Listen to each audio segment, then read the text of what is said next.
अहो भाऊजी, अजून किती सतावणार मला? बस झालं, नका ना करू एवढं. नाहीतर एक दिवस तुमच्यामुळे मी कोणालाही तोंड दाखवायच्या लायकीची राहणार नाही. अहो भाऊजी, उठा की, बस झालं ना आता. अगं वहिनी, अजून फक्त 5 मिनिट झालंच. मग माझं नाव निशा आहे. माझ्या लग्नाला नुकतेच 8 महिने झाले होते. माझ्या सासरच्या घरी मी, माझा नवरा आणि एक लहान दीर इतकेच जण राहत होतो. माझे सासू सासरे या जगात नव्हते. माझ्या माहेरी माझ्या चुलत भावाचे लग्न होते, म्हणून मी आणि माझा दीर आम्ही दोघेही लग्नासाठी माझ्या माहेरच्या गावाकडे जात होतो. माझ्या नवऱ्याला ऑफिसमधून सुट्टी भेटली नाही, म्हणून मी माझ्या दीराला सोबत घेऊन जात होते. माझा दीरही लग्नाच्या वयाचा झाला होता. तो खूप हुशार आणि दिसायलाही स्मार्ट होता. तसं घरात माझं आणि माझ्या दीराचं खूप पटायचं.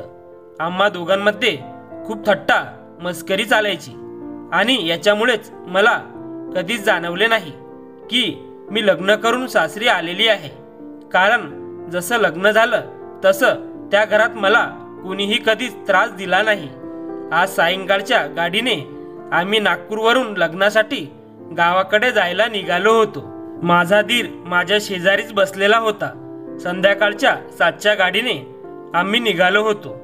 1 तासाच्या प्रवासानंतर गाडी जेवणासाठी हॉटेल जवळ थांबली. मला काही जास्त भूक नव्हती, पण माझ्या दीराला खूप भूक लागली होती. मग त्याने जेवण केलं आणि मलाही आग्रहाने खाऊ घातलं. जेवत असताना तो मला म्हणत होता, वहिनी, मला माहिती आहे तुम्हाला भूक का लागली नाही ते, कारण की तुम्ही माहेराला जात आहात ना, म्हणून. यावर मी म्हणाले, भाऊजी, तुम्ही जे बोलतात ते अगदी बरोबर आहे. कोणतीही मुलगी माहेरी जायचं म्हटल्यावर तिची तहानभूक विसरूनच जाते.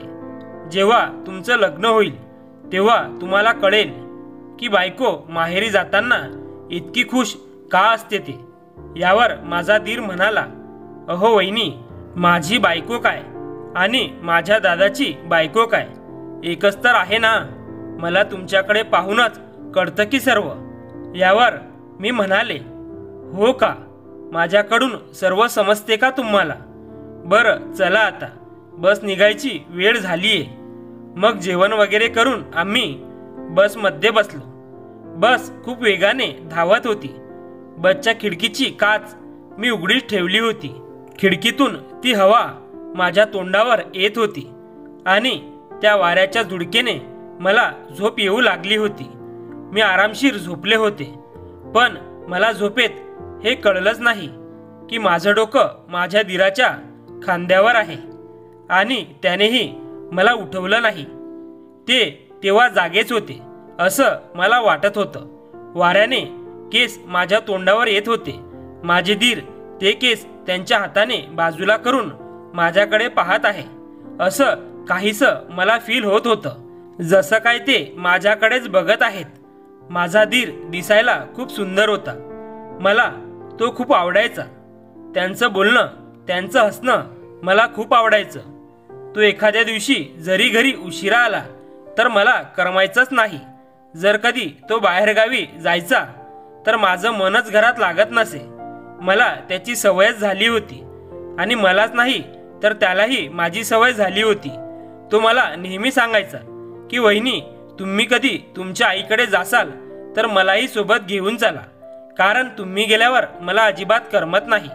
त्यांचं असं बोलणं ऐकून मला त्याच्यावर हसायला यायचं, पण खरं सांगायचं तर तसंच काहीसं माझंही होतं. दुसऱ्या दिवशी सकाळी आम्ही घरी पोहोचलो होतो. घरात सगळीकडे लग्नाची गडबड चालू होती. सगळीकडे सुंदर साड्या घालून, सुंदर ड्रेस घालून, मस्त मेकअप करून मुली उभ्या होत्या. त्याच्यात एक मुलगी सगळ्यांपेक्षा वेगळीच होती. म्हणजे ती दिसायलाही खूपच सुंदर होती आणि त्या मुलीच्या सौंदर्यावर माझ्या दीराची नजर गेली आणि माझा दीर तिच्याकडे बघतच राहिला. माझं सगळं लक्ष माझ्या दीरावरच होतं. पहिले तर माझ्या दीराचंही लक्ष माझ्याकडेच होतं, पण त्या मुलीला बघताच माझ्या दीराचं लक्ष तिच्याकडे केंद्रित झालं. मला आता समजलं होतं की माझा दीर त्या मुलीकडे एकटक बघतोय म्हटल्यावर नक्कीच काहीतरी गडबड आहे. हळदीच्या धिंगाण्यात कोण काय करतंय हे कोणालाच कळत नव्हतं, कारण लग्न म्हटल्यावर कोण कोणाकडे लक्ष देणार, सगळ्यांचं आपापल्या मेकअपकडेच लक्ष असतं. पण त्या लग्नामध्ये फक्त माझंच लक्ष माझ्या दिराकडे होतं आणि माझ्या दिराचं लक्ष त्या मुलीकडे. मी हळूच माझ्या दिराजवळ गेले आणि म्हणाले, अहो भाऊजी, काय बात आहे तुमची? नजर तर त्या मुलीवरून हटतच नाहीये. यावर माझा दीर लाजला आणि म्हणाला, वहिनी, काही पण काय बोलतायत तुम्ही? सहजच बघत होतो मी. यावर मी म्हणाले, अहो भाऊजी, मी कुठे काय म्हणते? तुम्हाला आवडतंय तर बघा ना तुम्ही. मी असंच बोलले तुम्हाला. यावर माझा दीर म्हणाला, वहिनी, तुम्ही इतक्या रागात का बोलत आहात? मी त्या मुलीकडे बघितलेलं तुम्हाला आवडलं नाही वाटतं. यावर मी म्हणाले, भाऊजी, माझं लग्न झालेलं आहे. मला काय करायचं? तुम्ही कुठल्याही मुलीकडे बघा. मला काय तुमच्यासोबत लग्न करायचं आहे का? मला राग यायला. माझं बोलणं ऐकून माझा दीर हसला आणि म्हणाला, वहिनी, खरं सांगा, तुमचं लग्न झालं नसतं तर तुम्ही माझ्यासोबत लग्न केलंच असतं ना? त्यांच्या या प्रश्नावर मला हसायला आलं. मी त्यांना म्हणाले, वेडेच आहात तुम्ही.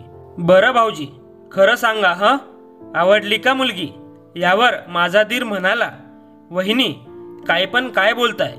मी म्हणाले, भाऊजी, खरं सांगायचं, वहिनीपासून काहीही लपवून ठेवायचं नसतं. कारण जर तुम्हाला ती मुलगी आवडली असेल तर तिला तुमची बायको बनवण्यापर्यंत जबाबदारी माझी. हे ऐकून माझा दीर जरा खुश झाला आणि म्हणाला, खरंच वहिनी, खरंच बोलतेस? तुझ्या ओळखीचीच आहे का वहिनी ती? मी म्हणाले, हो, माझ्या ओळखीचीच आहे. आमच्या घरा शेजारीच राहते ती. तिच्याशी तुमची ओळख करून देऊ का? यावर माझा दीर म्हणाला, हो वहिनी, चालेल मला. ती माझ्या ओळखीची होती. मी तिला लगेच आवाज दिला, मानसी, इकडे ये. ती माझ्याकडे आली आणि तिला माझ्या दिराची ओळख करून दिली. माझा दीर तिच्याकडे एकटक लावून पाहत होता. तेवढ्यात मानसीला कोणीतरी आवाज दिला. ती मला म्हणाली, ताई, मी 5च मिनिटात आले. मला कोणीतरी बोलवतंय असं म्हणून ती तिथून निघून गेली. पण माझ्या दिराची नजर तिच्याकडेच होती. तो तिलाच बघत होता. मी माझ्या दिराला खूप वेळा सांगितले होते, बस झालं ना भाऊजी, आता नका बघू इतकं. अजून किती सतावणार? एक दिवस मी तुमच्यामुळे कोणालाही तोंड दाखवायच्या लायकीची राहणार नाही. भाऊजी, उठा की, बस झालं. यावर माझा दीर म्हणाला, वहिनी, फक्त अजून 5 मिनिट. तेवढ्यात मी माझ्या दिराचा हात धरून त्याला त्याच्या खोलीत घेऊन आले आणि त्याला म्हणाले, हे काय चाललं आहे? अहो, इथे सर्व माणसं आहेत. ते वेड्यासारखी बघताय. त्यांचं काहीच वाटत नाही का तुम्हाला? उद्या लोक मलाच नाव ठेवतील, हिचाच दीर होता तो म्हणून. तुम्हाला आवडलीच आहे ती तर मला सांगा ना, मी तुमची लग्नापर्यंत पूर्ण सेटिंग लावून देते. लग्न पार पडल्यावर आता आम्हाला परत घरी जायचं होतं. माझा दीर मला म्हणाला, वहिनी, प्लीज, मला एकदा तिला बघायचंय. माझ्या दिराच्या सांगण्यावरून मी त्या मुलीला माझ्याकडे बोलावून घेतलं आणि मी तिला सहज विचारलं, काय करतेस आता? तुझं शिक्षण किती झाले आहे? लग्न जमलं की जमायचे बाकी आहे? तेव्हा तिने सांगितलं, माझं शिक्षण पूर्ण झालं आहे आणि माझं लग्नही जमलं आहे. 2 महिन्यानंतर माझंही लग्न आहे. माझ्या लग्नाला नक्की या. असं म्हटल्यावर माझ्या दिराच्या चेहऱ्यावरचा रंगच उडून गेला. मला हसायलाही आलं आणि थोडंसं वाईट सुद्धा वाटलं. मी माझ्या दिराकडे पाहिलं तर माझ्या दिराने डोक्याला हात मारला आणि म्हणाला, देवा, अरे, मीच भेटलो होतो का तुला? तुला माझ्यासोबतच असं करायचं होतं का? मग मी माझ्या दिराला म्हणाले, अहो भाऊजी, प्लॅटफॉर्म उद्घाटन झालेलं आहे. यावर माझा दीर म्हणाला, झालं ना वहिनी तुमच्या मनासारखं? मी विचारले, माझ्या काय मनासारखं झालं? तेव्हा माझा दीर म्हणाला, वहिनी, मी तिच्याकडे बघत होतो. ते तुम्हाला अजिबात आवडत नव्हतं ना? मी म्हणाले, अहो भाऊजी, हे काय बोलणं झालं का? तुम्हाला मी आधीच सांगितलं आहे. मला काय तुमच्यासोबत लग्न करायचं आहे का? की जर तुम्ही तिच्याकडे बघितलं तर मला राग येईल? असं काहीही बोलू नका. उलट मीच तुम्हाला म्हणाले होते की जर तुम्हाला ती आवडली असेल तर मी तिच्याशी बोलते, पण तिला तुमच्याबद्दल सांगायच्या पहिलेच तिने तिचं सांगितलं तर याच्यात माझी काय चूक आहे? संध्याकाळच्या गाडीने आम्ही परत नागपूरसाठी बसलो. माझा धीर गाडीमध्ये गुमसूम बसला होता. तेव्हा मी म्हणाले, अहो भाऊजी, जाऊ द्या ना आता.